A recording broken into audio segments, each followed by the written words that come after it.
to talk about divorce mediation, sometimes people consider alternative dispute resolution, and even though I'm an attorney,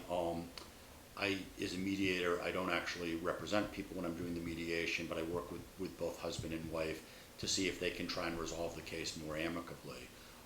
It's still not an easy process, but it can save a lot of time, money, and stress, and be a lot better to raise children. It can be a situation where both parties have to agree that they go, meaning that it's a voluntary. At any point, either party can decide that they don't want to continue with the mediation. It's confidential what goes on during the sessions, and most of the sessions are with both parties together. However, there are going to be times where the parties will have the option of meeting for a session or part of a session. And the idea is that as a mediator, I'll go through the different areas in a divorce and talk about the different choices that you have, and we'll try and work to see if you guys can reach a compromise where you're able to find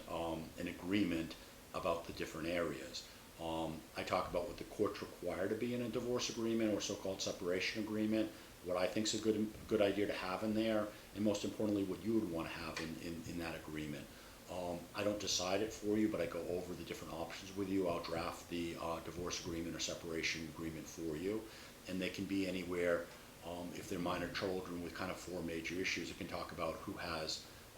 physical custody of the child or children, or if both parties have joint physical custody, whether there's joint legal custody, what sort of a parenting plan, and parenting plans can be very specific and can say certain days and certain times, can say Father's Day with father, Mother's Day with mother, times in the summer, holidays, things of that nature, or it can be pretty liberal and open-ended visitation, talk about the advantages and disadvantages of each. Another issue is child support, and I can calculate the child support guidelines for you once I get some financial information, but can also talk to you about the different options and different ways that can be done. So child custody, child support, other major issue is alimony or spousal support, and there can be one that one party pays the other a certain amount of money for a period of time. There can be one that both parties waive past and present alimony or spousal support, but keep future alimony open, which means that if there's a change in circumstances, if somebody makes more money or gets an inheritance or wins megabucks or whatever it may be, that you can go back to court if there's a significant change in circumstance to ask for alimony, or there can be a waiver of past, present, and future alimony and a waiver for all time. The other major issue is division of marital assets. In Massachusetts, it's not one of those automatic 50-50 states where everything's automatically divided 50-50. Sometimes that's going to occur, but there are a bunch of different factors that the courts look at for that, including the length of the marriage, health of the parties, and things of that nature. And I go over that with you. And all four of those are somewhat intertwined. There are a lot of other issues as well, whether that's health insurance for the ex-spouse, who's going to cover it,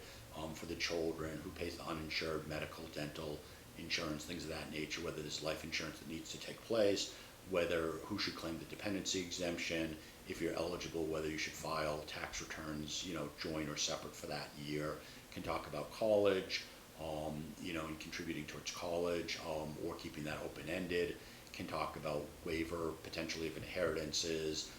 talking about wills, a lot of different areas. And the idea is that I would go over all those different areas with you,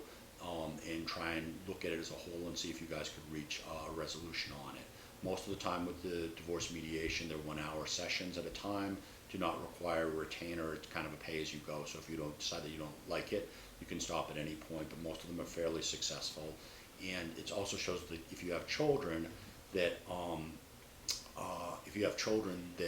it shows, rather than being in a very adversarial situation where lawyers or judges end up deciding it, that you're able to work it out on your own, which is generally a lot better, particularly as you're going to be parents of children, even if they're adults. And if you guys can be civil or responsible with each other, that can be very beneficial, and mediation is a way that you guys can keep your relationship in a lot stronger setting than a traditional divorce where there's litigation going on and each party has an attorney, and a judge will end up making a lot of times kind of a cookie cutter decision